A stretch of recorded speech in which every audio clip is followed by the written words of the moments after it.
Hey my little muffin. So आता मी काहीतरी skin related series start करायचा विचार करते. तर त्यामध्ये मी बऱ्यापैकी होम रेमेडी सांगणार आहे, ॲज वेल ॲज मी काही प्रोडक्ट्स आहेत त्याचे रिव्ह्यूज पण देणार आहे. So let's give it a try. आणि मी सगळे माझ्या पैशाने विकत घेतले. गजब बेइज्जती है। असा आपला प्रोडक्ट आहे डॉट अँड कीचे टिंटेड सनस्क्रीन. कैमरामैन जल्दी फोकस करो। या सनस्क्रीनमध्ये सुद्धा शेड्स आहेत, सो तुम्ही तुमच्या अकॉर्डिंग सिलेक्ट करू शकता. आता सगळ्यात पहिली माझ्या फेसच्या हाफ पोर्शनला मॉइश्चरायझर लावते आणि सनस्क्रीन लावते. मैं गरीब हूँ। माझी बऱ्यापैकी स्किन ॲक्ने प्रो माझी बऱ्यापैकी स्किन ही ॲक्ने प्रोन आहे. So let's start.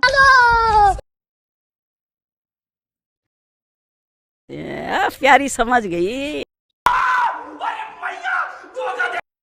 You can clearly see the difference की ही साईड बेटर वाटते थोडी या साईडपेक्षा. Not bad. माझ्यासाठी हे प्रोडक्ट ओके ओके आहे. तुम्ही सुद्धा ट्राय करू शकता. Thanks for watching.